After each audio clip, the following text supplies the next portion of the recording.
Okay, so the previous day we did some operators. So if you remember, we studied the momentum operator, the kinetic energy operator, and the total energy operator. So this was the total energy operator.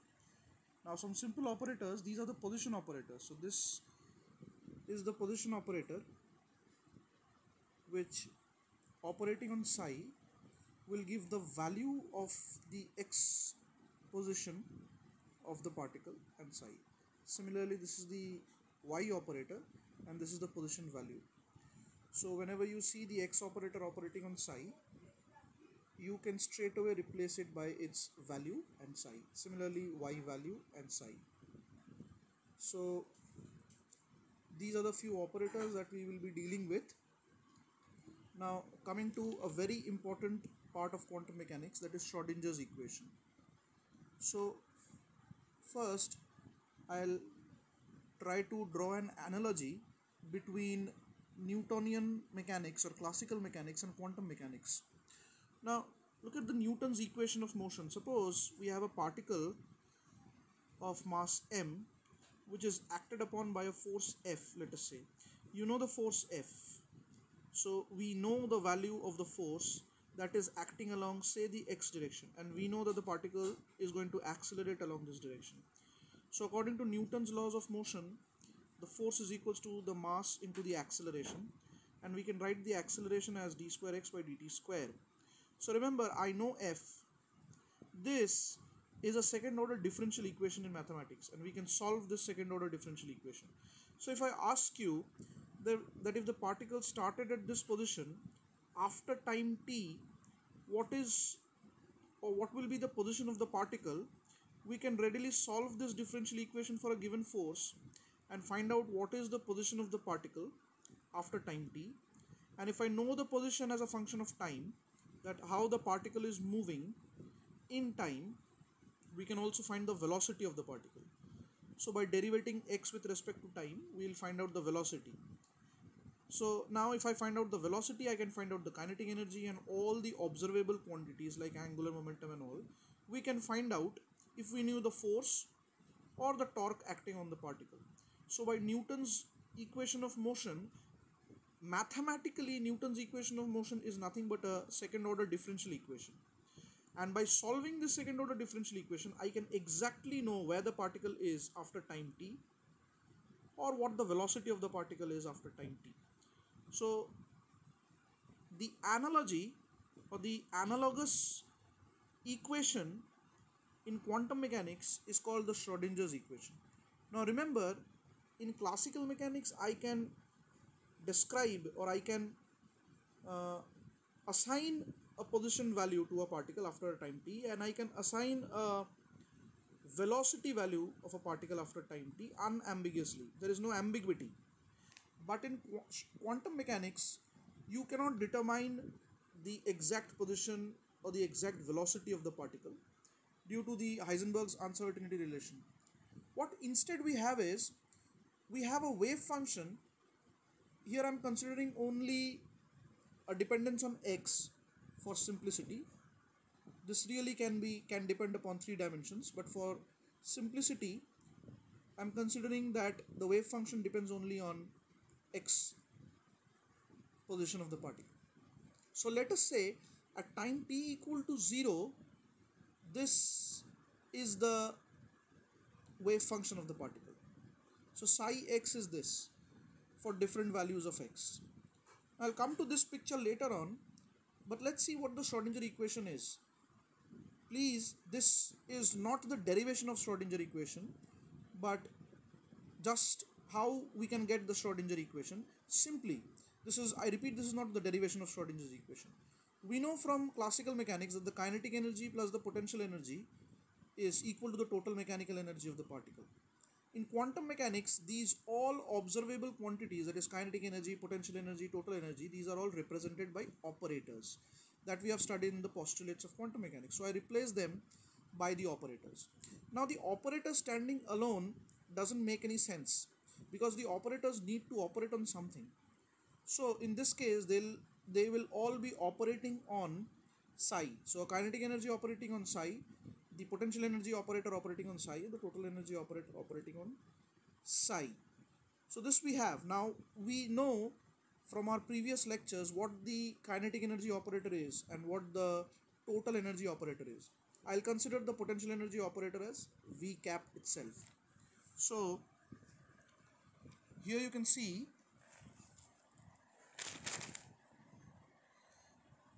this is the kinetic energy operator, if you remember, in 3 dimension. This we did the other day, the kinetic energy operator. So here I go. You remember, this is the kinetic energy operator we derived in 3 dimension. So here we have the kinetic energy operator.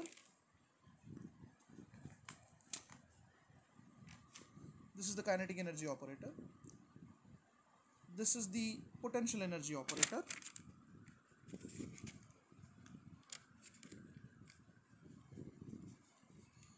And if you remember, this IH cross d by dt was the total energy operator. So this is, you can see, this is a differential equation. Again, like the Newton's laws of motion, this is again a second order differential equation which is involving psi. So this is known as the Schrodinger's wave equation. Now we need to find out the solution for this Schrodinger's wave equation, and you can see this is a partial differential equation because psi, you can see, is a function of x, y, z and time. Here you have the time derivative, here you have on the left hand side you have the x, y and z derivatives. So this is a partial differential equation, and the solution to a partial differential equation is given by one of the methods for solving a partial differential equation in mathematics is the solution by separation of variables technique. So psi is a function of position and time, and we consider it to be composed of two functions, this and this. This is a function of position only, and this is a function of time only. So if I replace psi by this, the product of these functions in this equation, here you have derivatives with respect to space. So definitely this is going to be differentiated with respect to the position coordinates, but this will come out because this is a function of time only. So you can see that this comes out, phi comes out, and here you have this function plus v into, instead of psi I have replaced this by the product of this and this, and again this is the time derivative, so only this will be differentiated, and this, since this is a function of position only, this will come out. So you can see this comes out, and d phi by dt. Next step, we will be dividing both sides by psi phi, this into this. So if I divide this whole equation,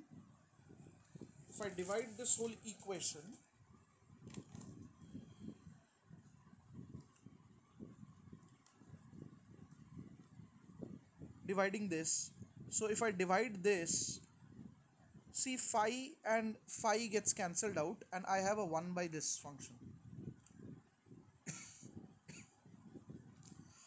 plus this whole thing gets cancelled, so I have only v, and if I divide this, the right hand side, by this and this, so this cancels out, I have 1 by phi. Now remember, there is an assumption, and this assumption is quite true in most of the cases. Assuming that the potential energy is a function of position only, does not depend on time. In real life problems, the potential energy generally does not depend upon time. It does not change with time. So the potential energy is only a function of position. If this is true, then look at the left hand side of the equation. This is a function of position only. And look at the right hand side of the equation. This is a function of time only. So by separation of variables, what we have done is this was a coupled differential equation. Since psi was a function of both position and time, by using the separation of variables technique, we have obtained two equations, two differential equations. One is a function of position only and the other is a function of time only. Now when is this equation true? Please understand this very carefully. We have an equation. The left hand side of the equation gives us the variation of some function with respect to position, and the right hand side of the equation gives the variation of another function with respect to time. And we say that these two are always equal. When is this true? This will only be true if these two sides are independently equal to some constant value which does not depend on position as well as on time. Again, I repeat, the left hand side of the equation shows the variation of some function with respect to position.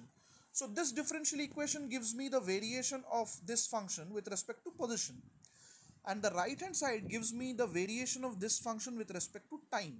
These two are independent variations, but I say that these two are always equal. See, time and space, this is a variation with respect to space and this is a variation with respect to time, but still I say these two are always equal. When is this going to be true?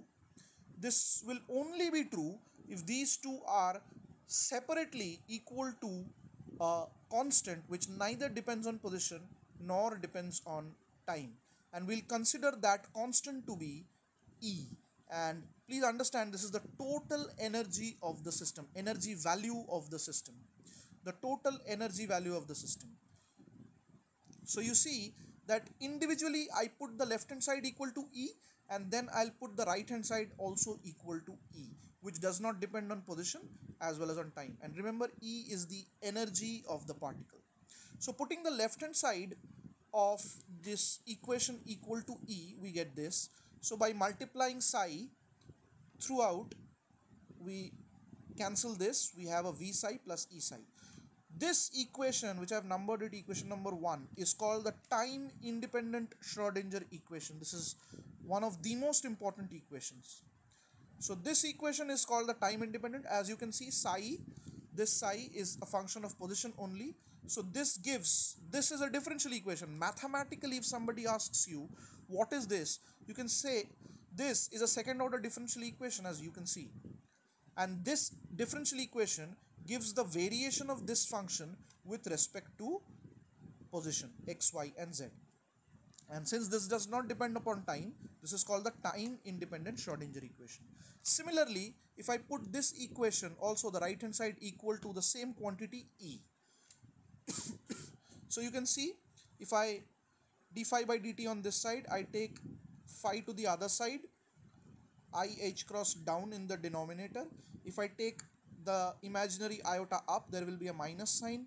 From complex numbers, you know, it is minus IE by h cross phi. Again, this is only a function of time, because you can see phi is a function of time, and this equation gives me the variation of this function with respect to time, and this is called the time dependent Schrodinger's equation.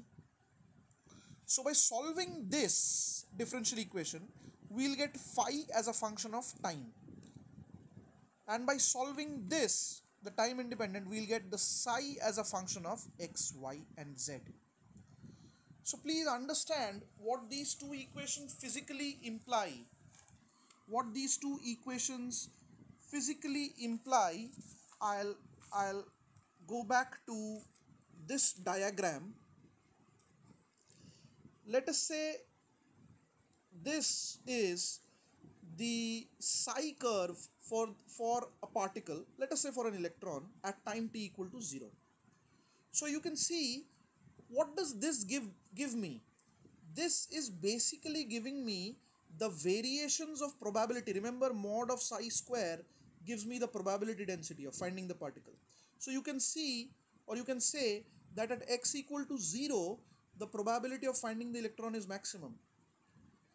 At other places it has a value but lower than this.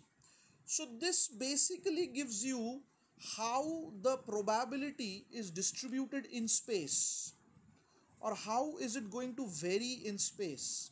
So basically this is the equation which, by solving this, we'll get the function psi, which is going to tell me, by solving this differential equation, we are going to get this psi, which is a function of x, y and z. How is this psi changing with position? So this differential equation, by solving this differential equation, you are going to get psi. That is, how are the probabilities distributed, the probabilities of finding the particle distributed over space. This is what it says. How is psi x? Remember, I've considered only one dimension over here. So this tells me how is psi x distributed over space. It is the maximum at this point, x equal to 0. It has some value over here, it has some value over here. So this whole thing gives me the distribution of psi x over x. So by solving this differential equation, you will get the variation of psi with respect to x, y and z. So by solving this, you'll get what is psi at a certain point x, y and z. And if you change x, y and z, you will get another value, let us say. And by solving this, that is a time dependent part, you'll get to know the evolution of that psi. How is that psi evolving with time? So I come back to this. Let us say that the electron is moving in this direction. So you can see that this whole wave function has moved in this direction. Now the probability of finding the particle is maximum at x naught at t equal to t naught. So you can see that this is the evolution of this wave packet, or psi. So this is how psi is changing with time. You can see this distribution, forget about this. This is kind of a snapshot taken at t equal to 0. So if you take a snapshot, if you take a picture of the electron, you'll find this kind of a distribution of its probabilities. So the probability of finding the electron is here. Here is this much, here is this much, here is this much, here is this much. So this is a snapshot, a kind of picture taken at t equal to 0. Now this electron, if this entity moves in space, moves in time, then this whole wave packet is also going to move in time, and this equation tells you how the probability amplitudes are going to change with time. So what is the evolution of the wave packet? So you can see if the entity moves in this direction in time, so at time t equal to t naught, you take another snapshot, and this is going to be the picture of psi of x, let us say, at t equal to t naught. So you can see that now the probability of finding the electron, previously it was, the highest probability was at x equal to 0. Now the highest probability of finding the electron is at x equal to x naught. So this is how psi x has changed with time. So this gives, over time, the variation of psi x is given by this equation. So how will psi, or phi in this case, change with time? So this is the time evolution of the wave packet. This is the space dependence of the wave packet. So we'll solve this equation first, because this is a first order differential equation and it can be easily solved.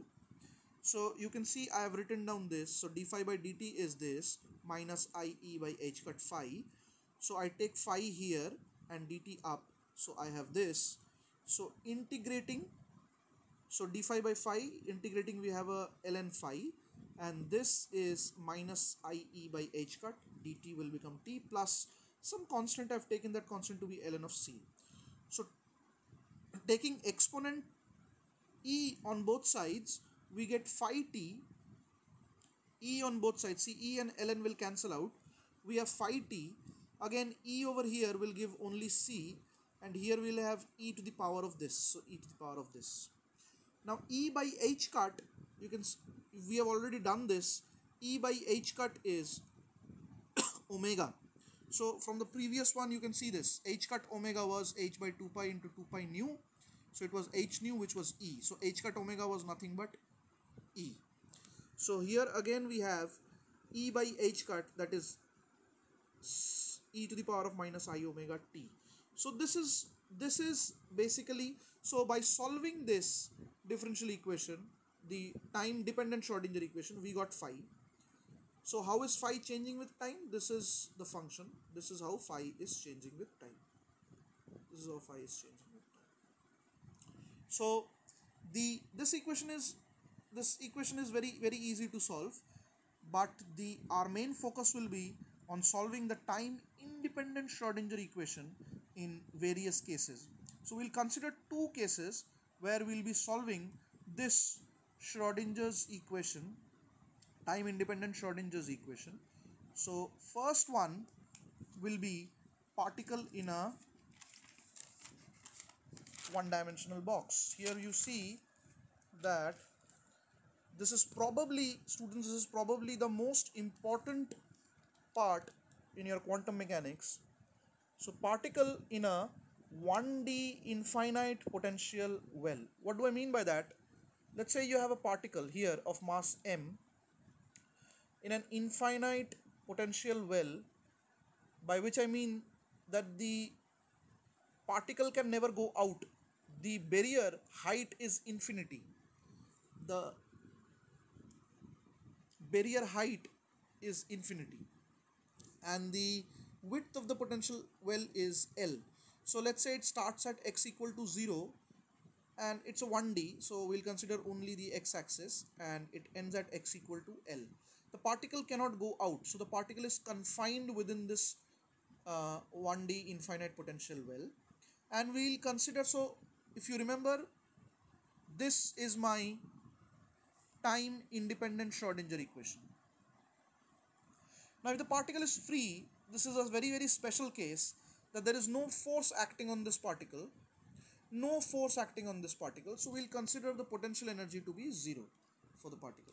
So this vanishes, and since it is 1D, we won't consider the variation of psi with respect to y and z. So this equation reduces to minus h cut square by 2m del square psi by del x square equal to e psi. So this is what we have. By rearranging the terms, so this remains on this side and this on the other side, 2m by h cut square e psi. Now very important substitution, we'll put 2m e by h cut square as a quantity called k square. This will become clear as we progress. So we'll put it as k square. Please don't put the minus sign in it. This is a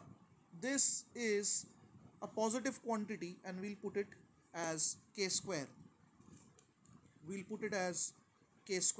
So what we have, students do a mistake. They put a minus 2m e by h cut square as k square. No, it is 2m e by h cut square as k square. So we have d psi square by dx square minus k square psi. So this is k square. So this is minus k square psi. So this is a differential equation, simple differential equation, a second order differential equation, and we know the general solution for this differential equation. The general solution for this equation is psi x is a cos kx plus b sin kx. You can easily verify the solution. Differentiate this once, you will get a k out. This will become minus sine, and this will become cos, minus sine kx, and this will become a cos kx with a k out. Now again, if you differentiate it, because this is double differentiation with respect to x, if you again differentiate it, you will have a k square, sine becomes cos, and here cos becomes a minus sine, so you have a minus k square psi. So you differentiate it twice. What I need you to do is, you differentiate this twice and check whether this is coming out to be minus k square psi or not. This can be easily verified, that this is indeed a solution to this differential equation. Just differentiate psi twice with respect to x and check whether you get a minus k square psi or not. You will get it. So This is the general solution to this differential equation. And since this is a second order differential equation, you have two unknowns, a and b, which needs to be determined using boundary conditions. Now what are the boundary conditions? A and b are unknown constants, and we'll determine a and b. So using boundary conditions, what are the boundary conditions? Please understand the boundary conditions. I said that these walls are infinite, so the particle cannot go out of this well. So if I ask you what is the probability of finding the particle just outside the box, definitely the particle cannot go out, so the probability of finding the particle just outside the box is 0. And remember, that means psi, so please remember, mod of psi square represents the probability. So the probability of finding the particle just outside the box is 0. So that is at x equal to 0,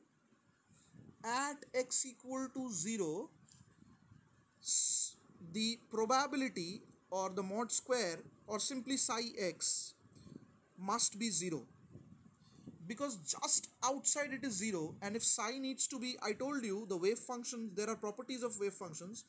One of the properties is the wave function must be continuous. So if it is continuous, then if it is 0 just to the left, then it is 0 just to the right by limits and continuity. So it is 0 at the boundary. So what is psi at the boundary? X equal to 0, the left boundary. Because it is 0 just outside it, it has to be 0 at the boundary. Otherwise there will be a discontinuity in this wave function, which is not allowed. The wave function must be continuous. So if it is 0 just outside, just to the left of x equal to 0, it must be 0 at x equal to 0. So if you put x equal to 0 over here, so cos 0 is 1, you have a, and sine 0 is 0, so you do not have this term. So you have just the a, and psi must be 0. So 0 is equal to a. So the first value we got, a must be equal to 0. So a must be equal to 0. So what must be psi x then? So psi x must be equal to b sine kx. Only this term remains, a is 0. So b sine kx. Now the second boundary condition, this one. Again, from the same analogy, what is the probability of finding the particle just to the right of this boundary? It is 0. So psi must be 0 at this point. And if it is continuous, then right at the boundary, it must be 0 as well. So at second boundary condition, at x equal to L, psi L must be equal to 0. So since this is now psi, because a was 0 from the previous, if I put x equal to L value and psi is 0, so 0 is equal to b sine kl.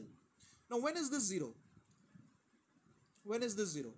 This can be 0 if b is 0, but b is 0 is not allowed, because if b becomes 0, then this whole psi becomes 0. So psi 0 means there is no chance of finding the particle inside. That is absurd. The particle is inside, so b cannot be 0. B cannot be 0. B cannot be 0. KL must be 0. Sin KL must be 0. So when is sin KL 0? When KL is an integral multiple of pi. When KL is an integral multiple of pi, because sine of integral multiple of pi is 0. So when KL is an integral multiple of pi, where n value is 1, 2, 3, 4 and so on. Now here is a word of caution. N cannot be 0. You must be thinking, even if KL is equals to n pi, even if n is 0, then also KL is 0. Sin KL is 0. Even then this is satisfied. But I cannot take, I'll explain later on, I cannot take n equal to 0. Please remember this, I'll explain this. N must be starting from 1. You cannot take 0. I'll explain this, but for the time being, please bear with me. So KL must be equal to n pi. So K must be equal to n pi by L. So substituting this value, very very important relation, substituting this value into this, we get psi x as B sine K is n pi by L x. So this is my psi value.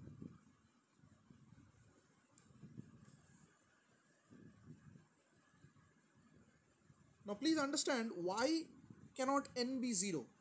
Because if n is 0, then for any value of x inside the box, any value of x, if n is 0, psi is 0. So the particle is not inside.